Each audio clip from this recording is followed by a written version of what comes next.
What's up, you guys? Sean Ross Sapp, managing editor of Fightful.com, here with a special podcast. It is the Royal Rumble 2005 match, alternate commentary. Go ahead, fire up the Royal Rumble 2005 in the WWE Network right now. I'll kind of explain to you how things are going as you all do that. Just head over there, click the Royal Rumble 2005 option, and there will be a hash mark. You'll be able to really tell. It's the second to last one on the network. If you don't have the hash marks, it is 1 hour, 53 minutes, 38 seconds into the show. I will let you all get to that. Again, it's 1 hour, 53 minutes, 38 seconds into the show. I'll introduce my co-host. You see him on Tuesdays. That's why he's got the blue bar down at the bottom. His name is Jeff Hawkins. I'm glad I could wake up as soon as you said Tuesday because I thought you were going to go with Alex first. I can't be biased here. I got to switch to the green bar. There's Alex Pawlowski. You see him on Mondays. He's a former associate editor of Fightful.com. He writes Off Track with A-Train. Alex, this is your first time watching this match, right? If it isn't, it's the second time, and the first time I wasn't paying attention. Well, as Jeff and I were saying off air, like, I don't know many people who would go out of their way to watch 2005 WWE. Yeah, that's true. It was sort of a dark period at times, both in the ring and outside the ring, which we will talk about. As evidenced by the fact that they were hosting this Royal Rumble in Fresno. Fresno! I didn't even know that. All the research that I did for this show, and I didn't know. Was it at the Save Mart Center? Yes, the Save Mart Center. Save Mart Center. I have a handy mart up the road. It's a shame they don't have pay-per-view of the year. Man, we got to get that Handy Mart arena going on in Ewing, Kentucky. Guys, if you are not at that next to last hash mark, 1 hour, 53 minutes, 38 seconds, I'm going to give a bit of a countdown momentarily. Are my hosts ready? I'm ready. I have beverage in hand, and I'm ready to go. Just so you know, we'll go 3, 2, 1, click. Not this 3, 2, and then click on one crap. It's 3, 2, 1, and then I'll say click. So here we are, 1 hour, 53 minutes, 38 seconds. 3, 2, 1, click. So this starts off right as I think Howard Finkel is doing the intros. We have our volumes turned down on these because, one, I'd like to make some money off this podcast from YouTube. That'd be nice. Old Loogie PS3 can show everything she wants on there. It makes all that money. But Anna dropping F-bombs all over the place. Yeah, but Anna drops some F-bombs and we can't make any money. Someone with a coach sign front row. That guy needs to be taken out and shot. As I said, 2005 WWE was a very dark time. Oh, man. People rooting for Jonathan Coachman. He's in this match, and he's in it for quite a while. Oh, no. Oh, yeah. Oh. He has quite a showing. Arguably the best commentator showing in history. To show my age, I think I watched this the first time on Sopcast on a Windows PC. Oh. Were you pirating it? Yes. Because I wouldn't pay for this thing. Okay, so needless to say, everybody that's watching this has pirated something in their life. This is around the time I discovered piracy. Ah, okay. So I was like downloading and giving my computer AIDS with BearShare the next day. Trying to find the smallest file I could find. What is it? Are we just not mentioning the fact that Eddie's driving in his hoopty? Yeah, of course he is. Yeah. This was just gimmick. I know. I just forgot. I forgot how much I love this guy. You know, it was always weird to me because I was always offended by it because I was just like, oh, great, they're taking a stereotype of a Hispanic American, but it's like, no, Eddie loved this. I was like, okay. Okay, Jeff, here's the thing. This is around the same time they had 3 cruiserweights drive out on goddamn tractors. Yeah, I know. The Mexicans. I get that. Yeah. So at the time, in comparison. Like, you know. Here we go. This is an awkward one. Yeah. For Yep. you, I guess. I guess it's not as awkward for me because I can compartmentalize. I Yeah, guess It's awkward I one for a understand. lot of people. Jeff, No, I understand that, and I understand having to. Well, I have to admit he had murdered his family, but man, I love to watch the guy work. But I get that. I did love to watch the guy work. The thing for me, Jeff, is I'm always wondering if I'm watching the one hit to the head. Yeah. You know, that one, the straw that broke the camel's back. That's all. Well, it goes beyond that for me because, especially in doing the research for a guy we're going to talk about here in a bit, I heard so many stories about how much of a terror he could. Yeah, the Justin Roberts stories really affected me. Real bad. Where I've got people who worked in WWE saying that he would terrorize people in the hotel and they'd be begging them, like, please don't open that door. Don't let Chris Benoit in. Stuff like that. Mm. But now we got Eddie and Chris Benoit both in the ring, and you look at the physiques there, and you can tell this was a different time. We're not going to beat around the bush. There are a copious amount of steroids in the WWE at this point. This is before Eddie had passed away. It's before the Chris Benoit situation. And I can add a little more to that in a moment when the third Alex is in the crowd. There we go. Alex might be in the match. What year was this? 2005. That's not me. I can say I was that's not me with the sign. I was not in Fresno in 2005. So this early in the match is really the only time you can do this type of groundwork. Yeah. So they're getting it done. These are the only two that can do this. Again, 2005 WWE. Yeah. You mean if Simon Dean and Rene Dupree were in the ring, they would be doing it? Technical classic. What are you talking about? Well, we'll see him. I think we'll see him. On a side note, Simon Dean has one of the most interesting, entertaining shoot interviews I've ever seen. Yeah. What is this, 90-second interviews this time? Or 90-second? Here's Daniel Puder, who is just this is going to get real bad real soon. But here's the thing to point out. When I mentioned the size of these guys, Daniel Puder was a pretty damn good heavyweight MMA fighter. That's as big as athletic dudes really get. And he's made to look tiny by these two guys. Now, this is Tough Enough winner Daniel Puder, correct? Yes, he got this spot as part of the prize of Tough Enough, and he looks like a Tito Ortiz ripoff. Yeah. Commonplace back then in MMA. He looks like Ziggler before he became Ziggler. Oh, he's cutting a promo. Yeah. They had to get the heat to justify the shit that they are about to do to him. Oh, please. Hold on, let me turn on subtitles. All I can think is, spoil it for me. Holly's coming in next, right?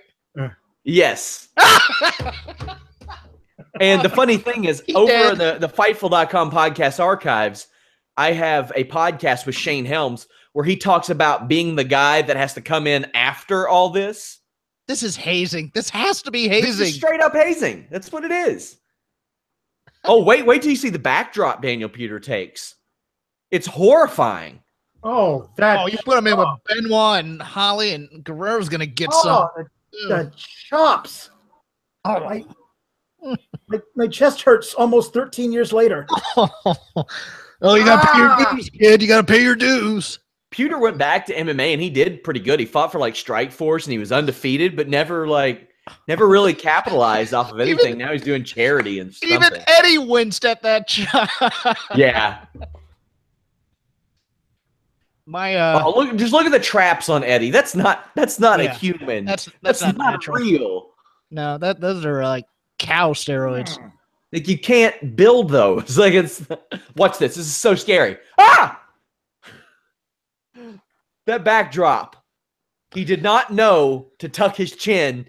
And I think at the last second somebody said, tuck your chin, dumbass. So which sign are we going to see first, Raja or Scoops on here? Oh, God. I was a tpww.net guy myself. I think I was still on RSPW.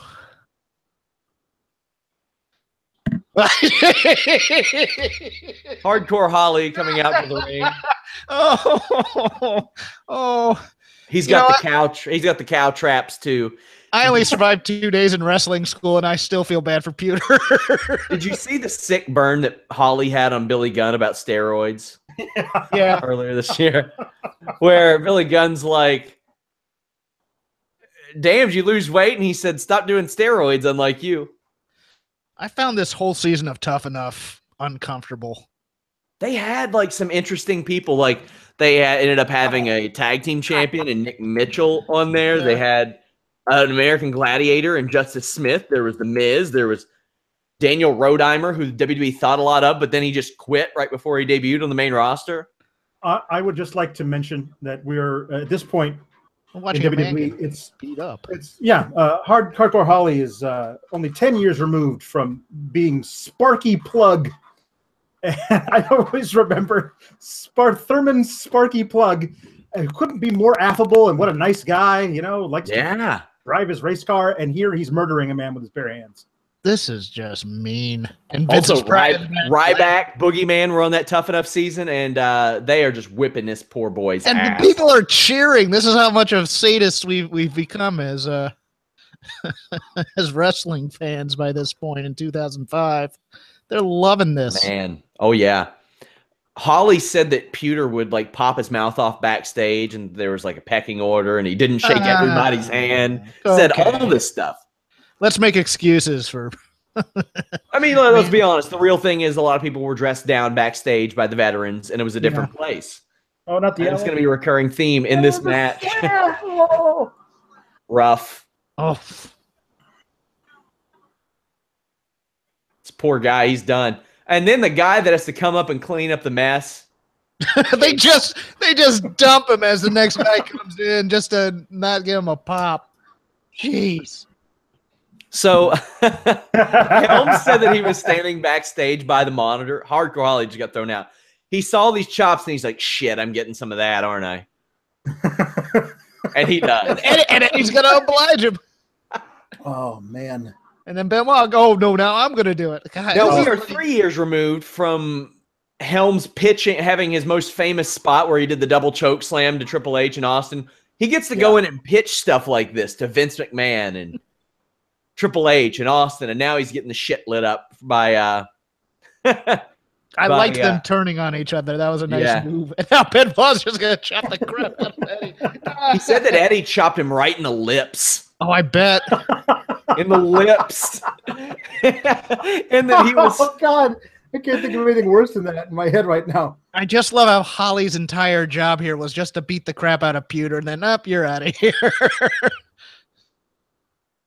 Like, Shane was backstage trying to get a hold of Eddie throughout this show, or before the show, but Eddie was busy the whole time. It was like, later. So none of his elimination was really planned. He just saw that and went with it. That's not a much more ginger landing than the year before where he looked like he tore his ACL. Well, who do we got next? I just think those types of eliminations are insane to take. Oh, God. Kenzo Suzuki. Wow. Man, there's a name I haven't thought of in years. Yeah, nobody has. I think at this point, from the people that I talked to leading up to this, they were pretty much hanging on to Kenzo because they saw something in his wife, Hiroko. Yeah. And that was it. And Hiroko, I always liked Hiroko. She was fine. Either that or she was just the less shitty part of that act. Was Kenzo's original name Hirohito, or was that someone else? Yeah, and then they changed it. Yeah, because that's just a little bit too much heat. Yeah. I remember his wife. Yeah, she wore the geisha makeup and all that stuff. They just did, and of course they did all the usual terrible skits with her, as I remember. Yes, they did. That, you guys, what Hideo Itami needs to get over on 205 Live is a nice braided ponytail. I was thinking he needs the white suit from that Yakuza guy on The Simpsons. Yeah, that or what was the guy who had like the characters written down his face? What was his? Oh, Hakushi. Hakushi, yeah, he needs that. Just get his as crazily stereotypical as possible. Yeah. If you guys are trying to sync with us, we are at 2:05:30 right now. God, I can't even remember a Kenzo Suzuki match. This SmackDown mid-card was bad. Pretty forgettable. It was really bad. Wasn't he in Dupree team? Yay! Oh, hey, it's Edge. looking a little bit more in shape than the year he won the Rumble. I listened to that Richard podcast about Edge, man, and it brought back so many memories and stuff, like all the stuff he accomplished. He was actually one of my favorites as like a teenager. I just thought he was, oh, what a terrible dropkick to the to the calf that was as I'm putting Edge over. Now this thing where they hold on to the ropes, does it ever work? Does anybody ever get eliminated that way? I don't know. It's one of those things where big guys do. Yeah, they do. They sometimes do. It's one of those things where there's all these conventions of how to eliminate somebody, but it never actually works. You know, the whole hold the bottom rope and kick them out. I don't know if that ever works. Eventually, they got to do it once, just so it actually is a possibility, like a blue thunder bomb. Kenzo Suzuki and Rene Dupree were a team, and one of them had a poodle brought to the ring. Right? Probably the French one. Yeah, no, that's what I'm trying to recall. See, all these things are in the deep recesses of my mind, and put away forever. By the way, Benoit pushed Edge like 8/10 across the ring to Irish whip him off the ropes. I'm like, why didn't you just go to the side you were on, you dope? Rey Mysterio. Yay! Now, okay, Rey would win the Royal Rumble the next year, and Cord Bauer told me that it was part of Vince McMahon, really capitalizing off the death of Eddie Guerrero, wanting the next Eddie Guerrero. And I was like, man, outside, like, it was stop and start when they had the Eddie Guerrero. Because at this point, they had kind of relegated him to teaming and feuding with Rey, which ended up being a lot of fun. But well, you remember the story. You remember the story about Vince wanting, basically killing Rey once he had the title just to prove himself correct. And ever since then, he's looked for the next Rey Mysterio. Yeah, it's insane. He had the Eddie Guerrero. The Eddie Guerrero died. Then he wanted to make Rey Mysterio the next Eddie Guerrero. Oh. Then he wanted to make Kalisto the next Rey Mysterio. Yeah. Or Sin Cara and then Kalisto, yeah. Maybe I like how you guys are over there having a conversation about, Latino stars, and how I'm just watching go, oh, Tilt the World backbreaker. Oh, I'm doing a Tom Phillips over here. Yeah, you sound like Tom Phillips. See, you all have better memories of Rey WWE than I do, because I didn't like him once he came to the WWE. I thought he became too patterned and wasn't having the great matches he was having in like ECW and WCW, but that's old school, because I hated the 619. In 02, he was good. I liked him in 02. I give those Tilt-A-Whirl backbreakers a 7 on the Alicia Fox scale. Shelton Benjamin. Man. God, I love this guy. I love watching him. Yeah. He's decent now, but my God, he was so good then, and I thought he got a raw deal. Like, I think if this Shelton Benjamin were around today, he would stand a much better chance for a lot of reasons. Like, a lot of people said he didn't have the mic ability and all that stuff, but every single time he was in the ring with a top guy, he had amazing matches. He never got his due for killing himself in those Money in the Bank matches. Yeah. They'll put him in another ladder match this run. They got it. And it's going to be sad. Can you do that ladder running spot you did 12 years ago when you were a younger man? Well, the sad thing is I don't think he can live up to it. It's going to be real hard to live up to that being his age, but I thought he was a can't miss type of guy. Like, really, he had like that TV program with The Undertaker where he would be Undertaker's television matches for like a solid month. And they were awesome. They were just really good. Oh, man. See, I was hoping once Brock cooled down a little, they'd reform the Minnesota Stretching Crew. I always wanted to see them as a team in the main roster. Their dark matches were fun to watch because you would see Shelton do a 450 and Brock do a shooting star press. Booker T, they are emptying the cupboard early. Is this before or after King Booker or during? Before. 2 years before. This is Booker T. Yes. I think he is this is following the year he couldn't even get on WrestleMania, I think. That's right. Always liked Booker, always liked Harlem Heat. Loved him as a singles in WCW. Loved him. Me too. I'm a fan of Stevie Ray's podcast that he does here and there. Like, I don't know if he's been doing it lately, but there was some good stuff on that show. The best of 7 versus He Who Makes Us Uncomfortable on WCW was quite good. Yeah. Yeah, it was. No, Eric Bischoff with a beard. By the way, I'm monitoring my Twitter. Paige was injured during her match in Uniondale tonight. Stretcher bled out. Oh, man. Damn. That's not good. Why is Bischoff out here? Yeah, I'm so not up on the storylines on either show at this point, so I have no idea what. He's SmackDown GM at this point, so I think he's just. Or no, Teddy's SmackDown GM, isn't he? Because he was just on earlier. In my mind, Teddy is SmackDown GM from like 2000 to 2012, but I know that's not correct. Oh, see, I always Teddy was GM for like 10 years on and off. Yeah, let me holler at you, player. I always liked Bischoff as an on-screen character, except during the NWO. Jericho. Ooh, he's got that in-between hair going on. That's not good. Looking at this in retrospect, I'm like, damn, this is loaded. Oh, it's about to get real bad. In between, yeah, and also in between being a little juice to the gills. Lots of guys in this match. But,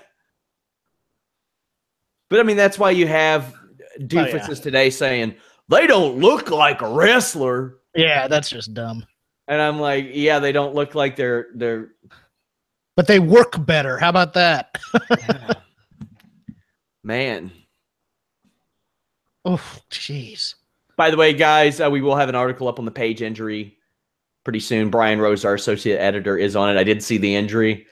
That is a bummer. I wondered how fragile Page would be upon returning, because that is not an easy thing to just... Here's Teddy. To just come out from like Page did, just cold wrestling 15-minute matches on Raw. So right now in the ring, you have Eddie, Jericho, Shelton, Edge, Booker, Ray, Benoit. Damn, that's some talent. That's loaded. Yeah. I mean, but one of those things, if I was watching this live, I would say one of these guys is winning. Yeah. You know what I mean? Like that I would say that's a very good chance of one of these guys is winning. You take one of these guys or the entire... Oh, no. It's the medium-sized dog. It is the cousin of Roman. It is Luther Reigns. Oh. Luther does not reign. I mean, when people are like, oh, Roman Reigns is a terrible worker, I'm like, man, we could have had Luther Reigns. I'm taking Roman all day. Were you all ever privy to watching old WCW when Teddy Long was the Black Godfather? When who? Teddy Long was doing the Black Godfather gimmick when he was a manager. I thought you were going to talk about Luther Reigns' horseshoe. No, we knew. Oh, brand loyalty. Oh, brand loyalty. It's the one day a year when SmackDown and Raw go face to face. Except for every other day at every other event when they're together. No one cares about this. They just want to see fights. There we go. When I was asking about this concept, I was told that Vince McMahon sees nothing more important than brand loyalty. Jeez. Like that should be their primary, like their primary point of motivation. That's stupid. That's stupid. That's really dumb. You would be completely right. It's incredibly stupid. That's stupid. Maybe if you could negotiate between shows and one will pay you more. Yeah, I mean, although if brand loyalty is the most important thing, their guy John Cena has zero of it. Underrated gimmick, underrated talent. Jinder Mahal, he ain't. I think it's better. Somebody asked me, they tried to compare this to the Jinder Mahal gimmick, and I was like, God, they wish it was this over. If it was this over, it was a lot more WWE champion. Yeah, it was a lot more nuanced than the Jinder gimmick. Get out of here. Yeah, I look back at some of Muhammad Hassan's promos, and I'm like, he's not lying. They legit did a 180 on it because it was too subtle. Because he was basically being a heel saying, you guys are racist. And then he just goes full on racist. Yeah. It was great. So He's going to get tossed out pretty quickly. So I'll tell a story that I was told about what either I think is a masterfully crafted rib by Kurt Angle, or he just didn't know any better. And the people I talked to said that they really thought Kurt didn't know any better. Kurt saw Muhammad Hassan using the camel clutch as a finish and was like, hey, man, Eddie's using that in the middle of his matches. You should probably go and protect your finish and tell him to stop.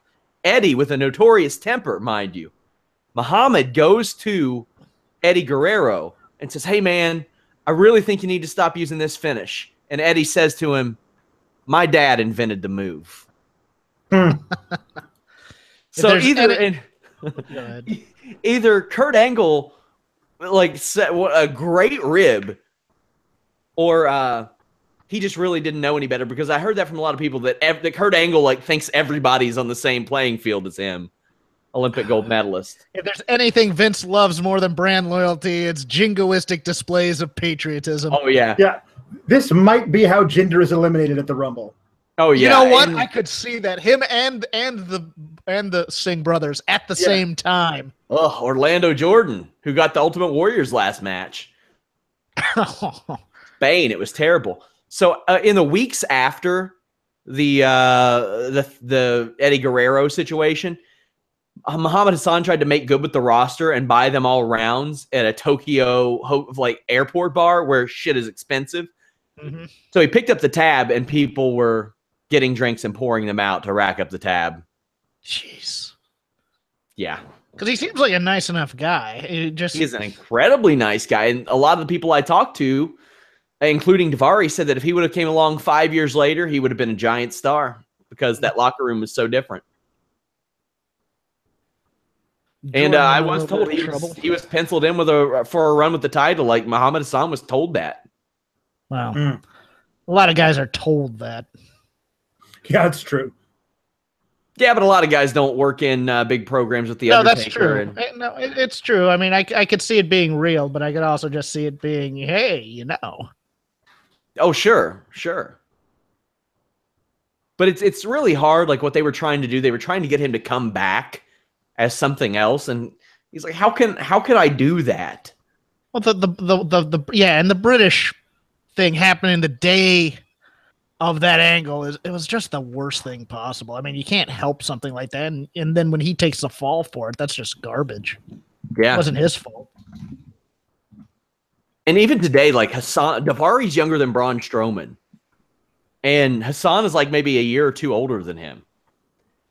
Well, no, Daivari and Anderson have a school in they do. Minnesota. Scotty, you know he ain't making it to the ring. He never makes it to the ring for Royal Rumble matches. I'm sorry. I have a soft spot for Scotty 2 Hotty. I was marked out for Too Cool and Rikishi so hard back in the day. There it is. He is a source of great contention for me, because in my youth, when I was a huge Dean Malenko's the best worker on the roster type of guy, and they'd always be putting Scotty 2 Hotty over him. I'm like, that clown crap. But I've come to really respect Scotty 2 Hotty quite a bit as both a man and a performer. Just listening to his interviews. This guy is like 45 now, and he looks younger than he did in 1994. Sure. Scotty 2 Hotty does. The NXT match they had against the Ascension I think it was the Ascension wasn't too bad, to be honest with you. I mean, he wasn't too bad. Brian Christopher, had gained a bit of weight since then, but he was in shape still. So that was that weird time period where they didn't have anybody in the tag division NXT to go up against Ascensions. They were like bringing it. Well, how about Too Cool? They can get a title shot at the takeover match. Now it's like they have too much talent. My God. Oh yeah, Scotty 2 Hotty is in an article I'm reposting, the Redemption Rumble, where people who were eliminated from the Royal Rumble without being eliminated. Axelmania running wild. Yes. Charlie Haas. Oh, Charlie. Man, I can hear the fart noises through my muted TV. Man. Loved me some World's Greatest Tag Team, though. God, he didn't get any shine. They usually tell people to shine the guy coming in and make him look good. They did not nothing. tell them to do that with Charlie Haas. Nothing. Like, he didn't even get a little 2-second face off where he, like with Shelton, where he turns and looks at the crowd and the crowd acknowledges, yeah, we remember that shit.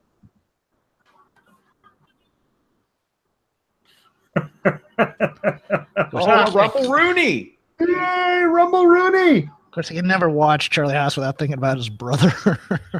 Yeah, man. Oh, Booker's gone. Rumble Rooney right to the elimination. That's Tell me he just gotta hurt. did not just do that, sucker.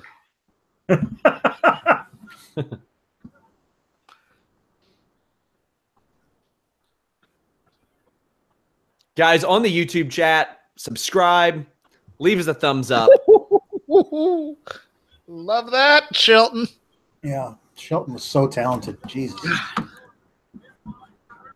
Just throwing dudes. Really think they missed something with him. Like, I love this the segment with Shelton, the "Are you ready for some wrestling?" segment with Trish Stratus and Vince McMahon. Oh, well, as good as that one, the stuff with Thea Vidal as his mother. I liked it. Did you? I mean, okay, I think I liked it at the time because they were doing something with him. I was just glad Thea could get a job. She had a failed sitcom in the mid-90s. I remember that. It lasted like one episode. Oh, Renee Dupree. This is back when I was still writing television, so I remember all these people. Put the dog in, it'll work better. So Renee Dupree came in really early. He was like 19. Yeah. He's still around, isn't he? Yeah, he's still around. He's all tatted up, still jacked. He's 34 years old. Just turned 34, actually. So he's still a pretty young dude. Give him another run. He's been outspoken. I wouldn't do that. He's been outspoken about WWE's backstage situation. And he wasn't like a guy who hadn't paid his dues. He came up in wrestling. It's a makeshift reunion of the world's greatest tag team. They did it. Now throw him out. Oh. See, I love that spin kick there is a little odd. Like, the unwritten rule of battle royals is like, try to not bump until they're, later, Shelton, that was magnificent. That was great. I love that double team move, though. Like, the Midnight Express did that, and then Bad Company, Tanaka and Diamond did that, and then the World's Greatest Tag Team did that with their athleticism. It's always kind of impressive. He should have went the extra mile and, like, jumped over Renee and, like, did the old Randy Savage snap over the top rope with the head. Yeah. Because Shelton could have done it, I think. Shelton's best memory, though, is the super kick, right? Oh, yeah, that was amazing. Simon Dean, noted Donald Trump supporter. All I see on my Facebook is Mike Bucci just trolling people. He hates the Philadelphia Eagles. I've learned that as well. Like I said, he has one of the more entertaining shoot interviews I've ever seen, to the point to where I pitched the idea of him doing a weekly show with me. Like, I don't know how much of what he said was legit, but I could tell that he meant every damn word that he said. So I was like, hey, I can get him to pop off a little bit maybe, but... Look, Nova is the innovator of offense, and I will not hear anymore. And Mike Bucci is the innovator of offense. Yeah. Now, here's the thing in my Fightful Books It Royal Rumble changes that I mentioned. The hanging out and partying outside the ring, to me, if a guy comes in after you and you haven't gotten in the ring yet, you're done. You're eliminated. Edge with the... Oh, that was great. Yeah, Simon D needed the segue here to just ride around the ring to troll people. That would have been great. Now, for him, it works, but like I said, like for anybody else who just... Like one year, Nunzio went outside and he sat outside the ring. To me, if the next entrant comes out and you're not in, then you're eliminated. Well, that's how the rules are supposedly. Like, you have to get in before the next guy comes in. But I just don't like the logic of, say, the Miz hiding around here and all the guys just fighting in the ring, as opposed to looking around going, where's the Miz at? They all get out of the ring and then throw him in there so they can then eliminate him. Yeah. Ooh, Shawn Michaels and Edge. The Save Mart Center is coming unglued.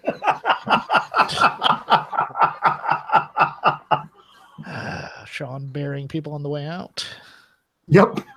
On the way out? It was 5 years. Well, no. I meant Simon Dean just, whatever.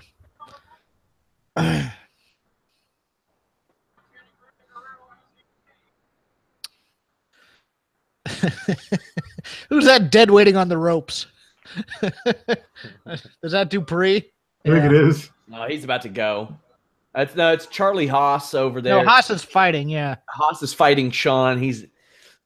Can't imagine that ends up too well for him. Yeah, remember when guys looked different? Yeah.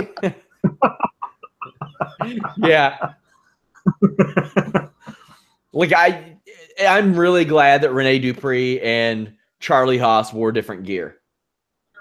Yeah. Or else I would not be able to tell them apart right now. Let's just throw Rob Conway in here while we're at it, so I can't tell who anybody is. Just look at me.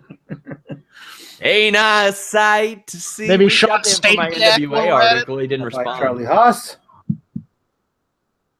Enjoy the peanut butter. I was a little bummed. I wanted to talk to Rob Conway for the NWA feature, but didn't hear back from him.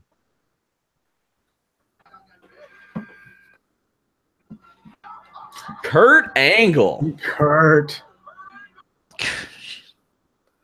He came out with the straps down already. Ooh, He's curious. He took those down in Gorilla. He knew. Going right into the suplexes, he said. Like on the Secrets Revealed pro wrestling thing, that terrible thing. Like that would be one of them. If Kurt Angle comes out with the straps down, people are getting fucked up.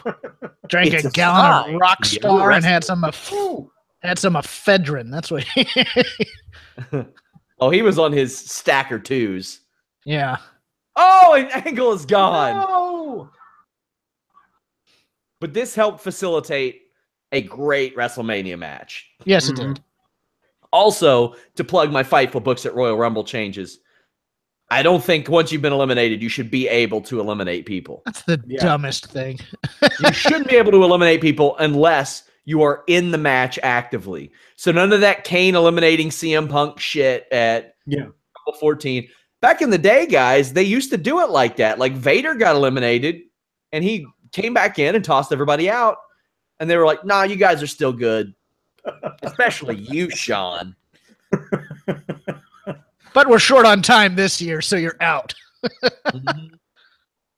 How long are these intervals? It feels like they're not very long. Yeah, it doesn't feel like is it 90 seconds or 2 minutes or? It's not 2. It's. Oh no! Oh dear Lord! Oh no!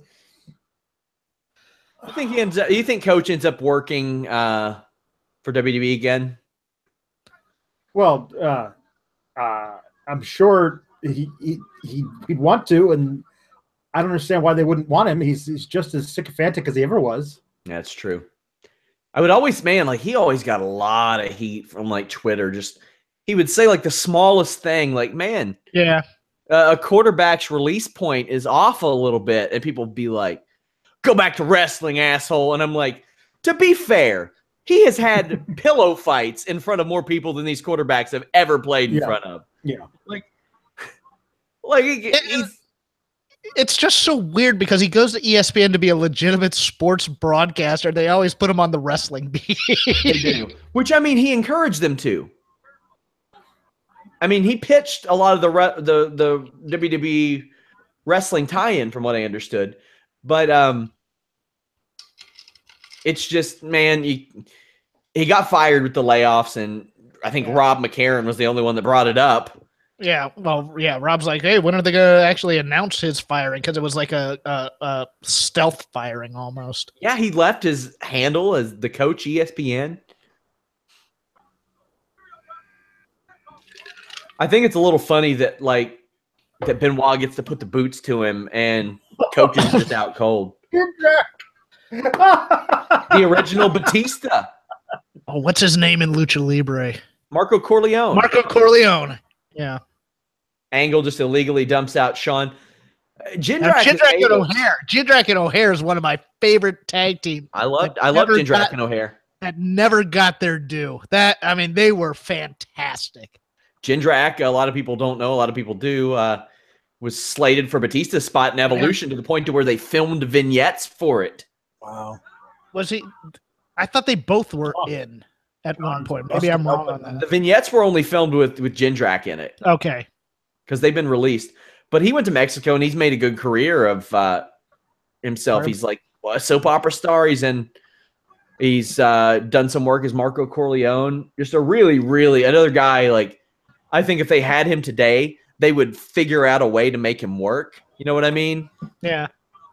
I mean, all four of those guys in the Natural Born Thrillers, I mean, they were jacked to the gills, and they could all do athletic stuff that guys their size had no right doing. I mean, doing, Well, there were more than four. Which four are you talking about? Well, there's four, and then there's the there's the Jindrak, O'Haire, Palumbo, and Stasiak, and then you had above average Mike Sanders, who was highly underrated on the mic. Man, Stasiak. Oh, no. He was a stiff. But they also had Reno and Johnny the Bull in there too. That was when they expanded the group to be they had another name for it. I thought the Natural Born Throws were those four though. No, I think they all were. Did anybody use the roll of the dice before Reno? Was he the first one that brought in the Crossroads? Oh, Big Viscera. So after my days at tpww.net as a reader, there was, the Raja.com forums were on a sports-only board, easily hacked, easily spammed. And after they moved away from those, the people that would visit them kept it, and they renamed it the Viscera World Order. And I was a faithful member of the Viscera World Order in my, as a 13, 12-year-old. God, I'm still getting over the fact that they let Mabel win King of the Ring. Yeah. But, I mean, like, if Mabel had been this character, I'd be like, okay, fine. But Mabel was just a giant dude in a purple dress. You know what I mean? Like, there was nothing else about Mabel, but this guy at least had an interesting look.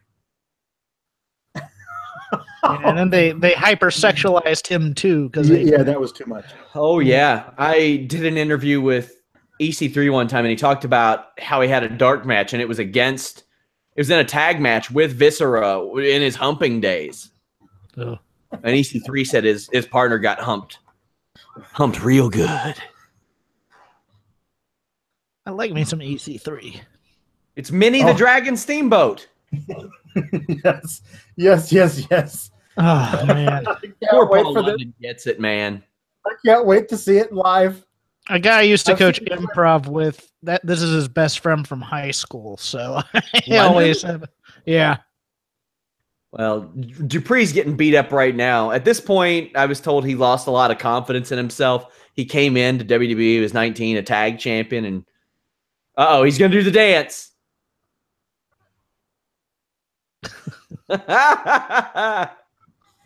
You later.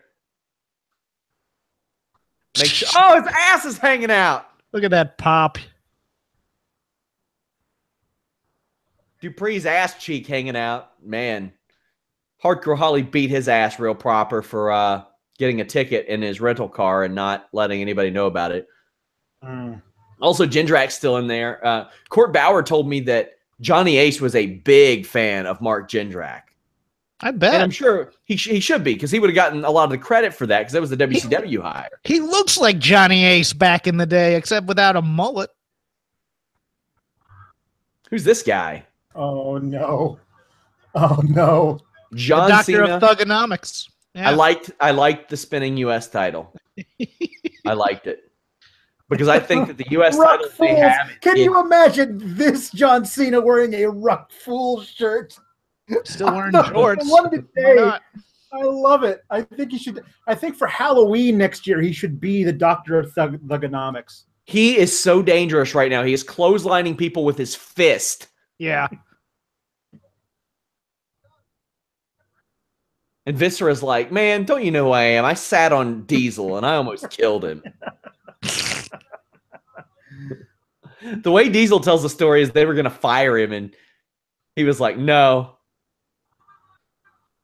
But how are they going to get Viscera over the top rope? Feats of strength, John Cena. Do you think we get that with Nia Jax this year? How in the world? Yes. Oh no, yes. I think Nia takes out Tamina, so I don't think. Well, Tamina will be the one she takes out, and then the rest of them will gang up on her. Yeah. Okay. Snitsky, have you seen Snitsky lately? Oh no. Oh my God, he is a freak of nature. He is. I don't think there's anything natural about it, but he's a freak. You just know he is punting babies somewhere. He's got the Diamond Dallas Page Memorial rib tape. I just find him and Mike Knox interchangeable. He's a little taller than Mike Knox. Triple H was a big fan of Mike Knox. Oh, good Lord. I know Paul London is currently in Lucha Underground, but I'm pretty sure he also died this night in 2005. Yes, he is currently on this broadcast about to die. Is Coachman hiding? Is that what's happening? Oh, yeah. That should be an elimination, too. You spend a certain amount of time outside the ring, elimination. Here we go. Here's this thing. Here's the thing that's going to happen.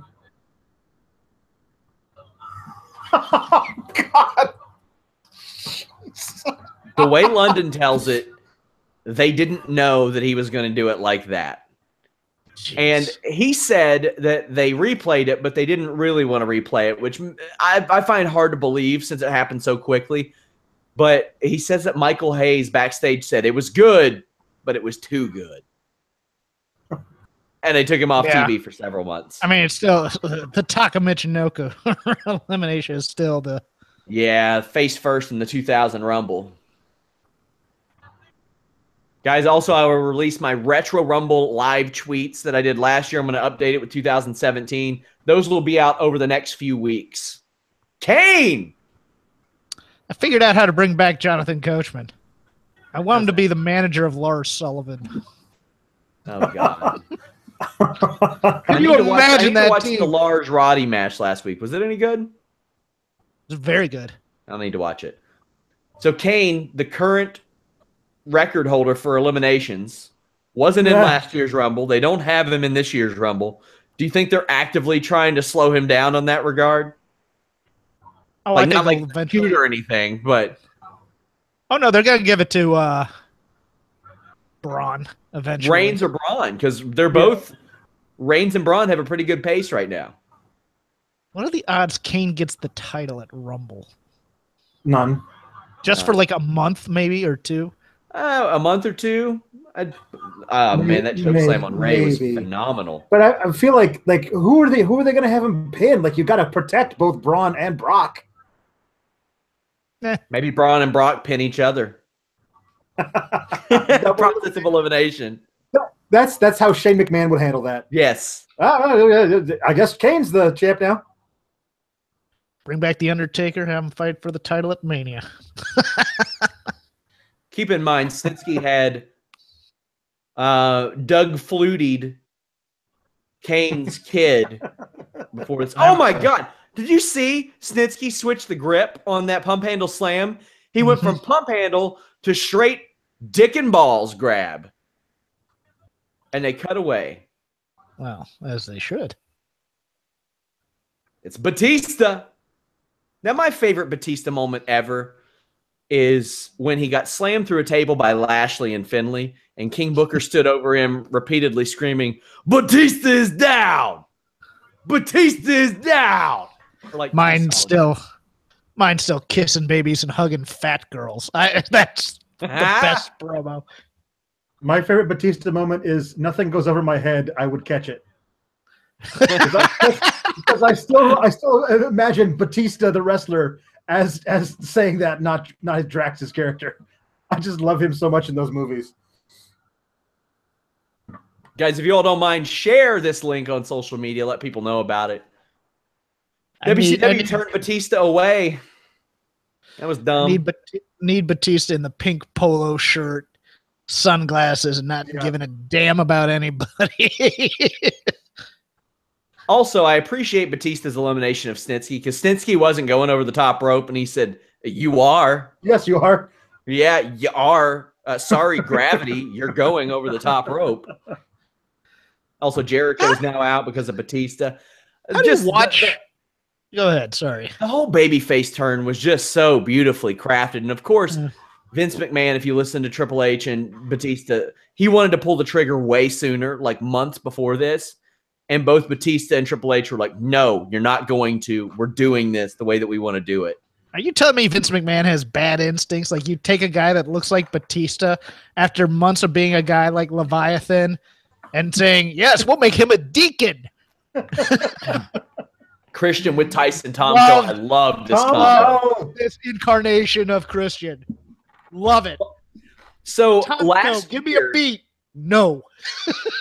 Off the heels of the success of the Hassan feature I was doing, instead of the Brawl for All, I wanted to do one on Tyson Tomko and how he had kind of turned his life around after that rough like arrest that he had where he was caught with a bunch of drugs in a bathroom. Yeah. He got off social media since then though, but I know that he cleaned his life up, he owned a really successful gym. But if anybody can put me in touch with Tyson Tomko, that's one I want to do. Yeah. Cain eliminated by John Cena. And Ray. Also, I was planning on doing a long format to release right about now about Spike TV, just in general, and especially their connection to wrestling. I was going to talk to Stan Shakes Fletcher of Slam Ball fame. Had the interview lined up. I was stoked. One of the kids from I forgot all about Slam Ball. No, one of the kids from Flair, number 30. Hoop Dreams played in Slam Ball. This has flown by. Now, earlier in the night, Flair originally drew Eddie Guerrero's number, and Eddie stole Flair's number. Because you can't one up the dirtiest player in the game. But yeah, if I had done that Spike feature, there are people I'd have to have talked to. Like, I would have wanted to talk to Billy West because of the Ren and Stimpy thing, and like Pamela Anderson because of the Stripperella deal. People from MXC. Like, that's one that's going to take me probably years to work on. God, this era of Flair, I just want to leave the memories alone. Don't change a thing. Although Christian, man, this is when he was getting right before he was getting mouthy with Cena, which was his best run. It was the hottest thing, and then he took all that momentum to TNA and he had a good run there. Yeah, it's a shame that they didn't see anything in him. Well, they made him NWA champion. Well, no, not TNA. I meant WWE. Yeah, that is a shame because, man, I missed the dude. Put a dot over his face. Oh, jeez. I wish he could get cleared for one more match, pun intended. Yeah. And he gets his Intercontinental title match that he earned during the last match of his career. Oh, I'd kill to see Christian and Styles again. God, man. There goes Benoit. Good riddance, turd. Flair. Ric Flair is a joy. Flair. Dirtiest player in the game. God, it's so Flair. This is such a Flair spot. It's great.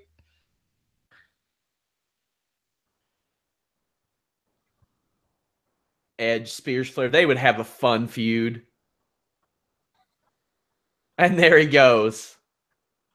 So I was listening to the Pritchard podcast. Do you remember the Edge Road Rage skit where he made fun of Ric Flair? Yeah. The guy was Robbie E.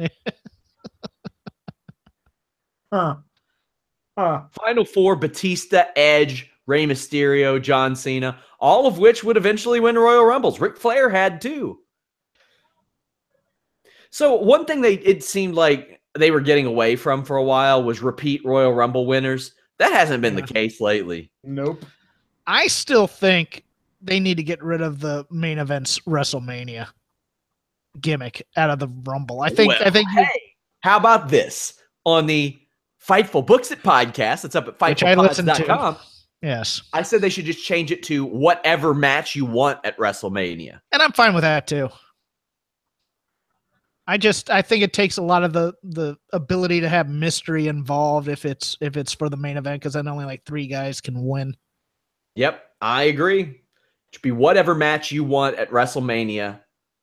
And I think that would be cool. It'd be special because, like, maybe Braun wins and everybody's like, oh, championship time. He's like, no, I just want to beat the shit out of Roman. Just like last year. That would get the greatest pop in the history of pops if that's what he said. One of the best pops of last year was Jericho and Kevin Owens simultaneously blaming Roman Reigns for all their problems. Mm-hmm. Yes. Both Edge and Mysterio out. It is Batista. It is Cena. And as I was watching this, I really didn't know who was going to win it. This is, in my opinion, how the Royal Rumble should be. Can we point to the sign? These 2 really hot, young... God, I sound like a perv. These 2 hot, young stars, stallions. But they were on the rise. They hadn't been there a million times. And I looked and I didn't know which one was going to win, and apparently they didn't either, the way it all ended up. Just watched Batista's last run recently, the Blue Tista.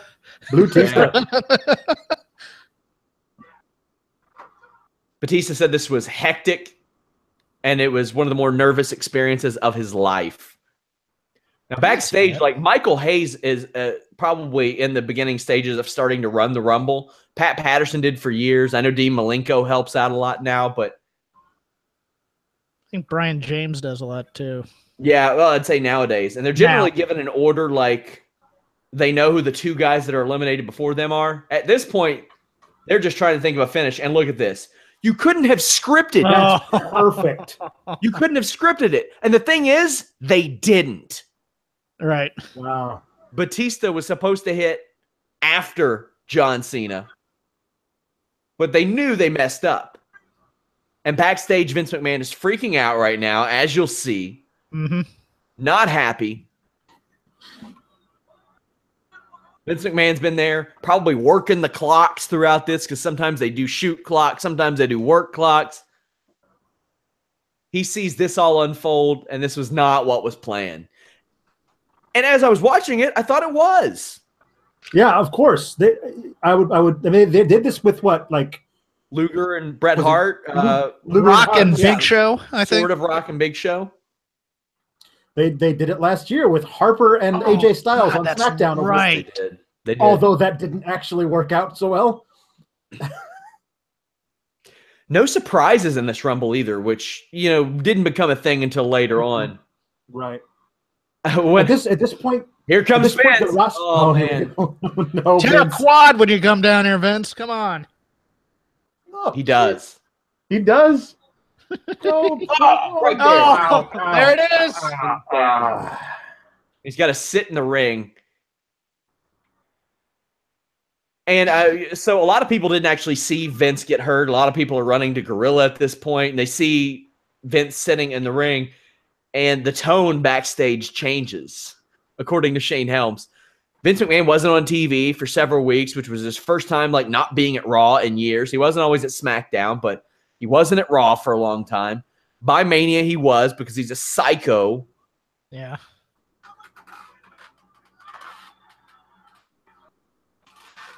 Batista throws out. I love this. This is Hulk Hogan booking. Yeah. Oh man, that's the way you make Hulk really Hogan a babyface, is have him be a snotty little bitch and eliminate people that when they're not ready. They're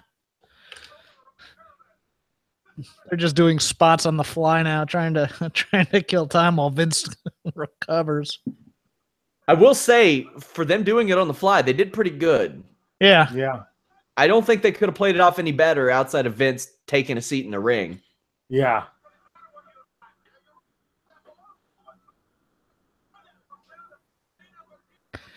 I'm going to my first Rumble this year. I'm very excited. Ooh. Went to my first one last year. The floor seats prevented me from seeing a lot of stuff, but I will go again. But I had a great time. And Cena is out.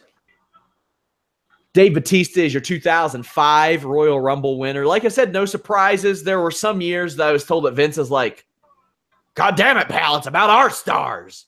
Yeah. And to be fair, I think a year like this, probably fine to not have any surprises. They had a pretty stacked roster. Yeah. Like, I mean, it was pretty loaded. And I mean, even then, the young guys that were in there, like the Muhammad Hassan, he had a lot of heat. And you don't need surprises if you have a good story for everybody in the Rumble. I mean, that's a very good point. You had some good young up-and-comers, but you had some guys that you just knew were just the dirt worst. Yeah.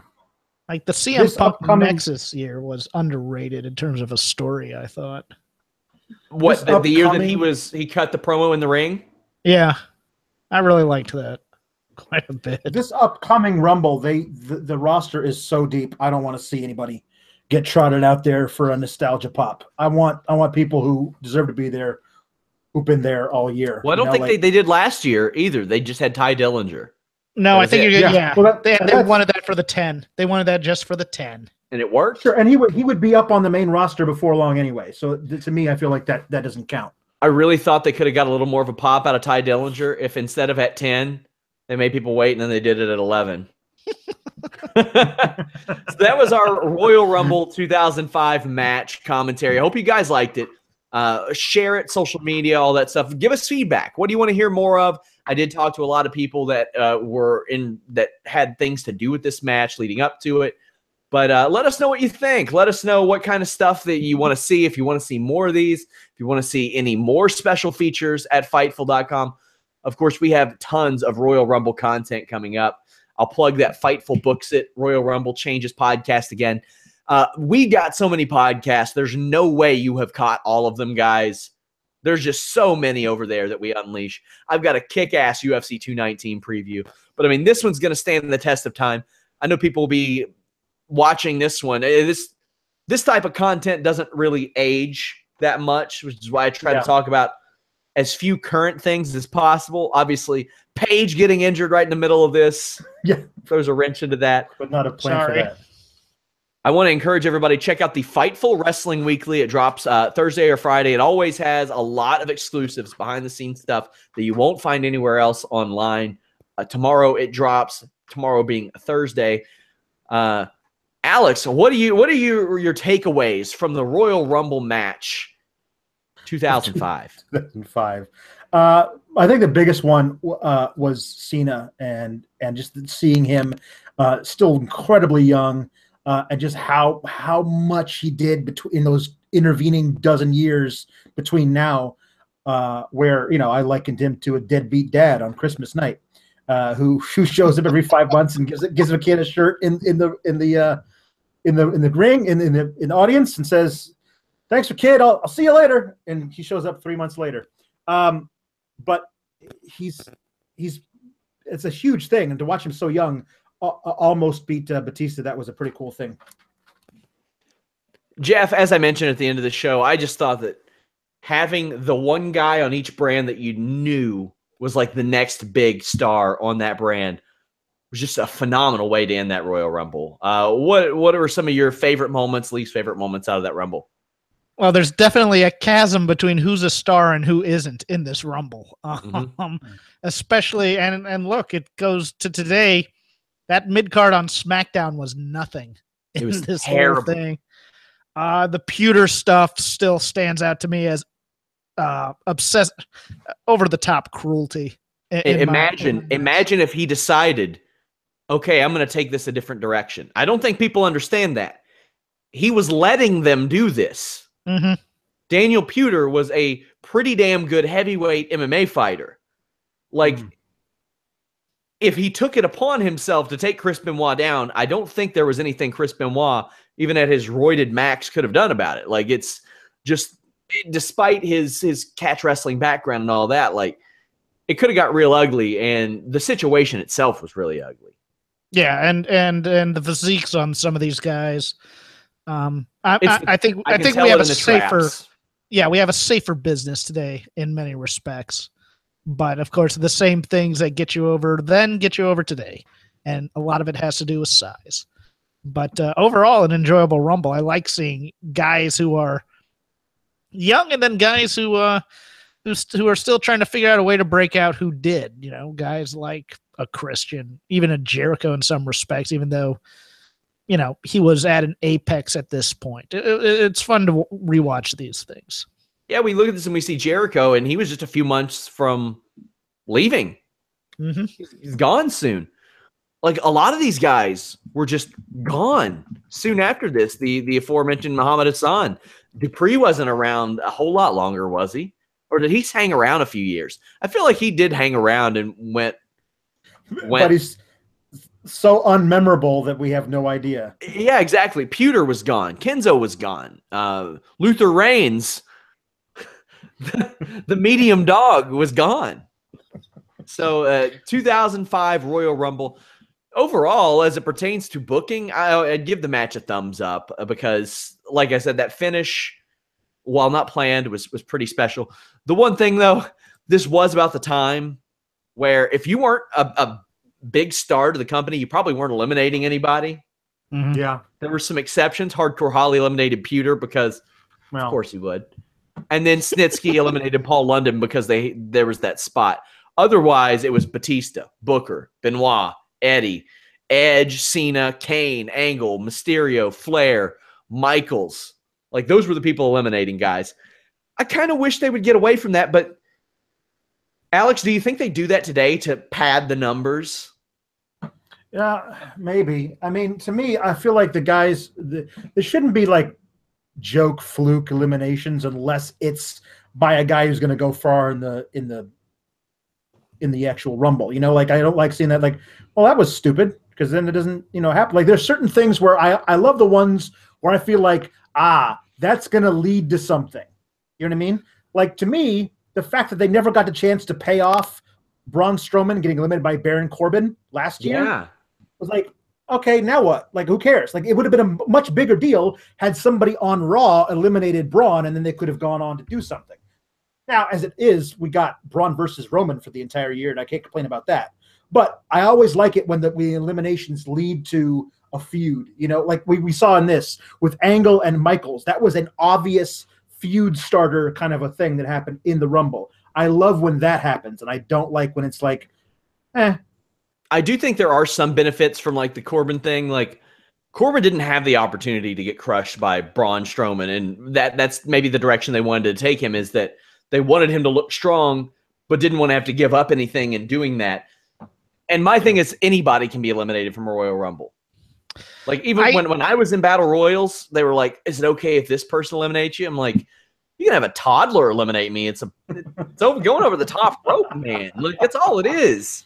Yeah. It happens like 2 or 3 times in a lot of matches. I just think the influx in big guys is to get other big guys over, and that's why big guys are the only ones who seem to eliminate anyone anymore. That said, give me a Maven eliminating Undertaker any day of the week. Do I love me some of that. 1996, Stone Cold Steve Austin, or the ringmaster at the time, accidentally eliminated by Fatu. Mm-hmm. He was supposed to be eliminated by Shawn Michaels. He had to send the message. But a couple weeks later, they got a Superstars match out of it. And Superstars meant a lot more then than it does like these days. But they got to say the ringmaster wanted revenge on the guy that eliminated him from the Royal Rumble. That's ready-made. Sure, of course you would dislike somebody for that. Guys, I hope you all had fun watching this. If you all liked it, if it does good numbers, we'll do more. Of course, head over to Fightful.com. We have the best podcast network in the world. We have wrestling, MMA, boxing news. We have photos, videos, forums, all kinds of resources, events, live coverage of everything, live discussion of everything. Raw, SmackDown, UFC, Ring of Honor, WWE pay-per-views. We do post shows for all of those. We were the only major website doing a Monday Night Raw post show on Christmas. Welcome, guys. Merry Christmas. Jeff, anything to leave the people with before we go? Shake Them Ropes should drop today. It's our year in 2017 review. Cool. Alex. Hey, just keep a lookout for my off track with A-Train. I have a couple ideas that I'm kicking around. And we'll see. I want to actually cast and write a spec script for the Marine 7, in which Elias and Drew Gulak play the major bad guys and Braun Strowman is a henchman. I cannot wait. Guys, Fightful.com. Thank you all so much. Until next time, we're out.